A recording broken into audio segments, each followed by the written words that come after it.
Selamat pagi anak-anak hebat. Apa kabarnya hari ini? Tentunya anak-anak semua dalam keadaan sehat dan semangat ya. Nah, anak-anak, kita bertemu lagi dalam pembelajaran jarak jauh ya hari ini dengan mata pelajaran PAK dan Budi Pekerti. Setelah kita libur pada hari Rabu dan Kamis. Nah, hari ini kita masuk dalam pembelajaran 16, doa harian umat Katolik pada hari Jumat 4 Maret 2022. Kemudian, untuk kompetensi dasar kita, mengenal doa-doa harian sebagai ungkapan iman kepada Allah. Lalu, karakter yang akan kita capai pada pagi hari ini, yaitu celebration. Bersyukur bahwa hidup merupakan anugerah Tuhan, kemudian semakin beriman dan berpengharapan. Itulah karakter yang akan kita capai pada pagi hari ini. Kemudian peta konsep kita, hari ini kita akan mempelajari arti berdoa, teladan Santa Teresia dari kanak-kanak Yesus dalam berdoa, doa harian dalam gereja Katolik, dan kita akan melihat isi kitab suci dari Injil Lukas bab 22 ayat 39 sampai dengan 46. Nah, tujuan pembelajaran kita yang pertama, semakin mengenal Tuhan, membiasakan diri berdoa untuk berkomunikasi dengan Tuhan, mengarahkan hati, pikiran, dan perasaan hanya pada Tuhan. Nah, itulah anak-anak yang akan kita pelajari pada pagi hari ini. Anak-anak hebat, sebelum memulai pelajaran kita hari ini, mari kita berdoa terlebih dahulu. Demi nama Bapa dan Putra dan Roh Kudus. Amin. Tuhan Yesus yang Maha Baik, terima kasih atas anugerah yang kami terima sampai hari ini. Hari ini kami akan belajar berdoa seperti Engkau. Bantulah kami agar kami dapat berdoa dengan baik. Amin. Santo Carolus Borromeus, doakanlah kami. Bunda Elizabeth, doakanlah kami. Maria Bintang Samudra, doakanlah kami. Amin. Demi nama Bapa dan Putra dan Roh Kudus. Amin. Nah, anak-anak hebat, kita lanjutkan ya. Nah, ini ada apa ya? Betul, ini ada gambar anak-anak sedang berdoa. Apakah kamu pernah berdoa? Ayo, siapa yang pernah berdoa? Oke. Kapan kamu berdoa? Nah, kita berdoa tentunya sebelum tidur, bangun tidur, sebelum makan, sudah makan, banyak ya anak-anak. Mengapa kamu perlu berdoa? Ayo, siapa yang bisa jawab? Iya, kita perlu berdoa karena kita harus bersyukur kepada Tuhan. Apa yang kamu minta pada Tuhan? Ayo, anak-anak tuh kalau berdoa biasanya ada yang diminta ya. Apa itu? Doa apa saja yang kamu ketahui? Ada apa aja ya? Doa sebelum makan, sesudah makan, doa sebelum tidur, bangun tidur, sebelum belajar, dan sesudah belajar. Mungkin itu ya yang anak-anak ketahui. Nah, kita lanjutkan. Kita akan menonton kisah Santa Teresia dari anak-anak Yesus. Kita tonton dulu ya anak-anak videonya. Selamat menyaksikan. Saudara seiman yang terkasih, anak-anak yang dicintai Tuhan, mari kita belajar dari orang kudus ini. Santa Teresia dari kanak-kanak Yesus. Teresia Martin lahir 2 Januari 1873, anak Bapak Louis Martin dan Ibu Celia Guerin. Teresia anak bungsu dari 9 bersaudara, tinggal di Alencon, Prancis. Ayahnya memanggilnya Ratu Kecil. Umur 4 tahun, ibunya Teresia meninggal dunia setelah sakit keras. Teresia sangat sedih. Ia menjadi semakin dekat dengan Tuhan, dan ia selalu menceritakan apa saja yang dia rasakan dengan Tuhan. Teresia sangat dekat dengan kakaknya perempuan yang sulung yang bernama Pauline sejak ibunya meninggal dunia. Teresia sangat mengagumi alam. Ia akan berdoa, "Betapa indahnya ciptaanmu ya Tuhan." Bagi Teresia, Pauline sudah seperti ibunya sendiri, dan ia sangat sedih saat Pauline berniat masuk ke biara. Setelah Pauline di biara, Teresia tinggal bersama kerabatnya. Saat ia berumur 7 tahun, ia berdoa kepada Tuhan, "Yesus, tentu Engkau senang mempunyai mainan. Biarlah saya menjadi mainan. Anggap saja saya ini bolamu. Bila akan kau angkat, betapa senang hatiku. Jika hendak kau sepak kian kemari, silahkan. Dan kalau hendak kau tinggalkan di pojok kamar lantaran bosan, boleh saja. Saya akan menunggu dengan sabar dan setia. Tetapi kalau kau hendak tusuk bolamu, oh Yesus, tentu sakit sekali. Tetapi terserahlah padamu." Teresia selalu spontan mengatakan sesuatu kepada Tuhan. Dan umur 15 tahun, Teresia masuk biara Karmelit, biarawati yang karyanya sebagai pendoa. Teresia semakin akrab dan dekat dengan Tuhan melalui doa-doa pribadi maupun bersama-sama teman sekomunitas biara itu.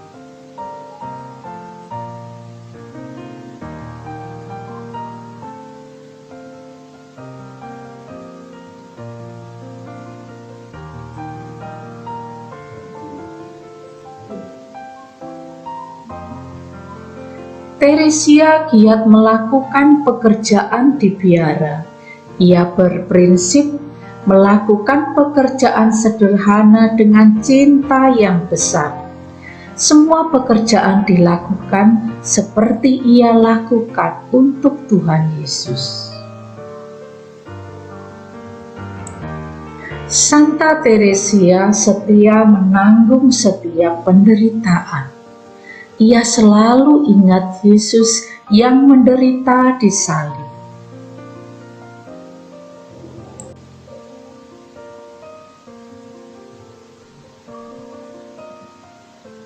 Santa Teresia juga banyak menuliskan pengalaman imannya. Santa Teresia yang masih muda akhirnya jatuh sakit tuberkulosis yang belum ada obatnya saat itu. Usia 24 tahun, Santa Teresia meninggal dunia pada tanggal 30 September 1897. Ia terkenal karena kesucian hidupnya dan giat melakukan pekerjaan sehari-hari dengan penuh cinta kepada Tuhan Yesus, sahabat dan kekasihnya. Nah, anak-anak Kibar, setelah kita menonton kisah Santa Teresia dari kanak-kanak Yesus, mari kita jawab pertanyaan berikut. Apa yang dilakukan Teresia ketika berumur 7 tahun? Hayo anak-anak, apa yang dilakukan? Kemudian, kepada siapa Santa Teresia menyerahkan hidupnya? Betul, Santa Teresia menyerahkan hidupnya kepada Tuhan. Apa yang kamu ucapkan kepada Yesus ketika berdoa? Apa ya? Sikap apa yang dapat diteladani dari Santa Teresia? Teman-teman, anak-anak sekalian, sifat atau sikap yang kita teladani dari Santa Teresia adalah beliau sangat rajin berdoa. Beliau menyerahkan dirinya kepada Yesus, menyerahkan hidupnya seluruhnya kepada Yesus. Sudahkah kamu berdoa setiap hari? Ayo, siapa yang sudah berdoa setiap hari? Anak-anak harus berdoa setiap hari. Kenapa? Kita harus bersyukur kepada Tuhan, kita harus mendekatkan diri kepada Tuhan. Nah, kapan Santa Teresia mulai akrab dengan Tuhan? Nah, kapan? Apa doa Santa Teresia ketika melihat bunga yang indah? Sikap apa yang dapat kamu teladan dari Santa Teresia? Anak-anak, Santa Teresia sangat dekat dengan Tuhan.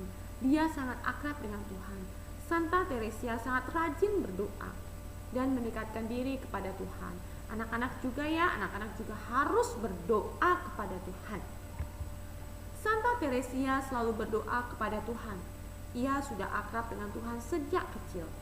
Apa saja yang dialami, baik suka maupun duka, diungkapkan kepada Tuhan. Dia mempunyai sikap rendah hati, tanggung jawab, dan melaksanakan tugas sederhana dan penuh cinta kasih. Nah, itulah tentang Santa Teresia.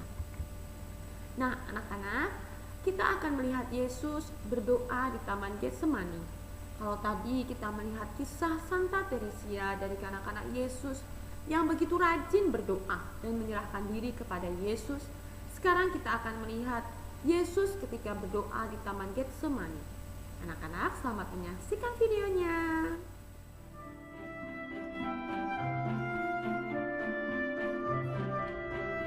Komik Alkitab Anak.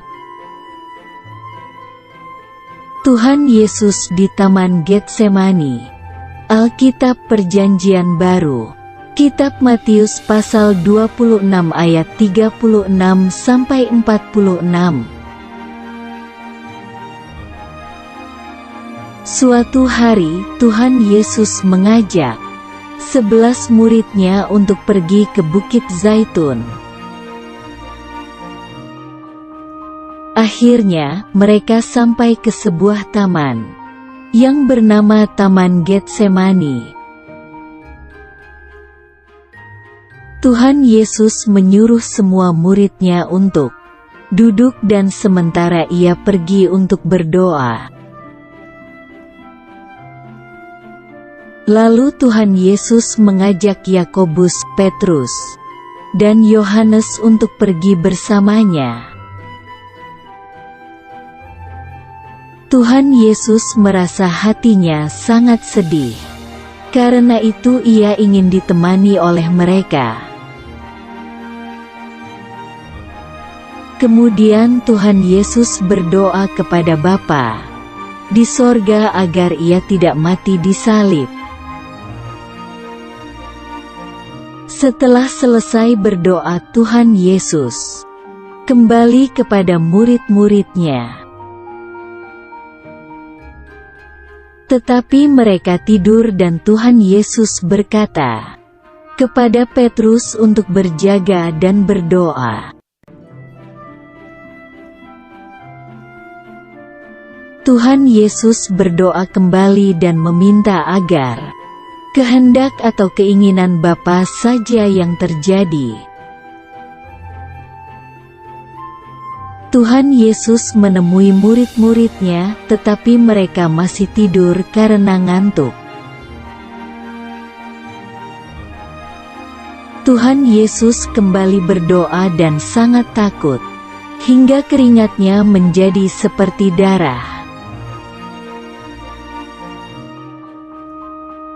Tiba-tiba muncullah seorang malaikat dari sorga untuk memberi kekuatan kepada Tuhan Yesus. Tuhan Yesus berkata kepada murid-murid-Nya bahwa sebentar lagi Ia akan ditangkap. Tiba-tiba datanglah Yudas bersama gerombolan orang yang membawa pedang dan pentung.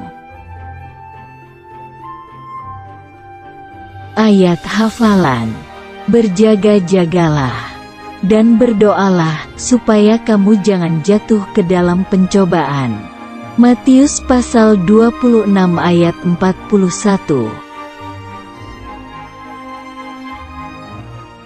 Setelah kita menyaksikan video Yesus berdoa di Taman Getsemani, bagaimana perasaanmu ketika melihat dan menyimak video tadi? Siapa saja yang ikut berdoa bersama Yesus? Ada 3 murid Yesus ya. Apa yang terjadi ketika Yesus sedang berdoa? Kalian tentu bisa menjawab setelah melihat video. Nah, Yesus rajin berdoa. Yesus sendiri mengajar kita untuk berdoa. Kita mengalami peristiwa sedih. Yesus berdoa kepada Bapa di surga dan mengajak murid-muridnya yaitu Petrus, Yakobus, dan Yohanes untuk berdoa. Kebiasaan Yesus berdoa inilah yang membuat Dia selalu gembira dan bersemangat berbuat baik kepada orang-orang yang miskin dan menderita. Di mana saja dan kapan saja, Yesus selalu berdoa seperti di bait Allah, di padang gurun, di taman Getsemani, dan di tempat lainnya. Kita pun diajak Yesus untuk selalu berdoa. Nah, anak-anak hebat, kita diajak Yesus untuk selalu berdoa dimanapun tempatnya dan dalam keadaan suka ataupun duka. Nah, anak-anak, sudahkah anak-anak berdoa setiap hari? Ayo, anak-anak sudah berdoa belum setiap hari? Oke, anak-anak hebat, kita hari ini sudah belajar berdoa berarti berbicara kepada Tuhan. Berdoa dapat dilakukan kapan saja dan di mana saja. Dengan berdoa kita bisa mengucapkan terima kasih, memohon dan memuliakan Tuhan. Nah, Yesus adalah teladan yang kita dalam berdoa. Berdoa dapat dilakukan sendiri maupun bersama. Saat-saat berdoa yang biasa kita lakukan antara lain ketika sesudah makan dan sebelum makan, sebelum dan sesudah bangun tidur, sebelum dan sesudah belajar di sekolah, pada saat ulang tahun. Benda suci yang digunakan untuk berdoa atau beribadat adalah salib, lilin, Alkitab, bunga, rosario, patung orang kudus. Itu untuk umat Katolik ya anak-anak hebat. Nah, anak-anak hebat untuk tugasnya nanti anak-anak mengerjakan tugas yang ibu guru kirimkan. Kemudian anak-anak jangan lupa membuat doa terima kasih kepada Tuhan. Nah, anak-anak, terima kasih untuk kegiatan hari ini, yaitu pembelajaran PAK dan budi pekerti. Kemudian anak-anak jangan lupa mengerjakan tugasnya ya, dan menonton video Santa Teresia dan Yesus berdoa di Taman Getsemani. Jangan lupa ditonton dan disimak baik-baik ya videonya. Nah, anak-anak hebat, mari kita tutup pembelajaran kita pada pagi hari ini dengan berdoa. Demi nama Bapa dan Putra dan Roh Kudus. Amin. Tuhan Yesus, terima kasih karena Engkau selalu baik kepada kami. Engkau mau mengajar kami berdoa. Kami akan rajin berdoa seperti Engkau. Santo Carolus Borromeus, doakanlah kami. Bunda Elizabeth, doakanlah kami. Maria Bintang Samudra, doakanlah kami. Amin. Demi nama Bapa dan Putra dan Roh Kudus. Amin. Oke anak-anak hebat, terima kasih. Semoga anak-anak tetap sehat dan tetap semangat. Terima kasih, Tuhan memberkati. Selamat belajar.